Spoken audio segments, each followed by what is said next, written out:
Welcome back. This is lesson 4.4, Superhero Apogee. In this lesson I'll cover the period of comic book superheroes that in many ways was a high point of the superhero genre. I'll be talking mostly about 1986 and a number of comics published that year, including Watchmen and The Dark Knight Returns. By the end of this lesson you'll have a good understanding of why 1986 was such a high point for superheroes and how the comic books published in 1986 reshaped superhero entertainments. Superhero apogee. Why do I use this term? In some ways I do so because I want to make the moment I am talking about seem more dramatic than simply saying the high point of superhero comic books. Why was 1986 so important? This 12-part DC miniseries called Crisis on Infinite Earths, which was published from April 1985 to March 1986, effectively relaunched DC. What do I mean by relaunched? There are three key points here. Key point one, Crisis became an effort to tidy up the various DC superhero characters so that they all fit in a single DC universe without any incongruities in their stories. This was important in a number of ways. It developed out of the popularity of superhero teams. Although Marvel was not the first to have a superhero team, they highlighted the interconnectedness of their characters more than DC. DC did do this to a certain extent and had created the notion of different parallel worlds to explain the different incarnations of their characters.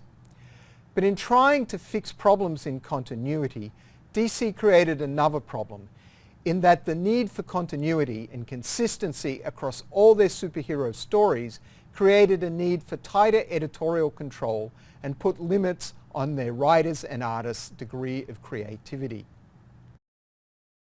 Crisis helped create the concept of event publishing. That is, a mini-series of comics, or a single comic with multiple covers, or some such special promotion. Crisis introduced the concept of the reboot. Reboots tend to be event publishing, but they also restart the character or refigure characters' histories. Let me track back a little here to mention Marvel's miniseries from May 1984 to April 1985, Marvel Superheroes Secret Wars.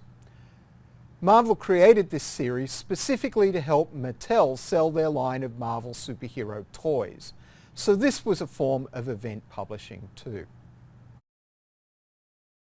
As part of the Crisis reboot, DC published Alan Moore's Superman story, Whatever Happened to the Man of Tomorrow, in September 1986. This story wrapped up the Superman continuity up to the Crisis reboot. But it was what DC called an imaginary story. This was DC's term for stories they liked to publish in the 1960s, imagining what would happen, for instance, if Lois Lane married Superman, and a host of other things. Often these were things that fans were curious about, but DC did not want to commit to in storytelling terms. In his Superman story, Moore wrote, "This is an imaginary story, but aren't they all?" In this story then, just as DC was tidying up their continuity, Moore suggested that it did not matter, since after all the stories were just stories.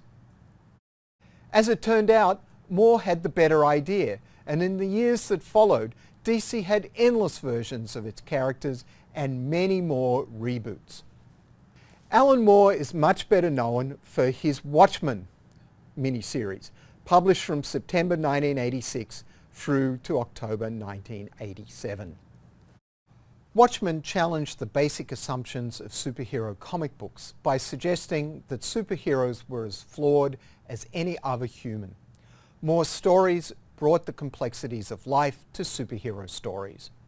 Watchmen appealed to an older audience of comic book readers who'd grown up reading superhero stories but wanted something a little more complex than the simple good versus bad stories in superhero comics of the 1960s to the 1970s. Moore was not the first one to write comic book stories about the nature of superheroes. Elliot S. Maggin did so in Must There Be a Superman in Superman 247, January 1972. But Moore's story had a more critical and literary edge to it. Early in 1986, DC published Batman: The Dark Knight, a 4-part comic book miniseries. So popular it was reprinted as a softbound book by October 1986 as Batman: The Dark Knight Returns, with an introduction by Alan Moore. This copy is from the British edition. In this comic, Miller showed Batman as a driven vigilante. All these comic books suggested an older reading audience. They also suggest that superhero comic book stories had reached a point where they had to evolve. I wonder how many of you taking this course read superhero comic books regularly, and how many of you engaged with superheroes through film, TV, and games. Oh, and one more thing, as the guys at Apple like to say. 1986 was the year that Art Spiegelman published Mouse in a paperback. To be sure, Mouse is not a superhero, but that comic changed a lot of attitudes towards comics. It won a Pulitzer Prize. And that change in attitude affected superhero comics as well. With that, we will end this lesson. This lesson has 5 key points. Go back over your notes in the video of the lesson and make sure you have noted these points. Next up, Module 5, Superheroes on Screen, DC Characters in TV and Movies.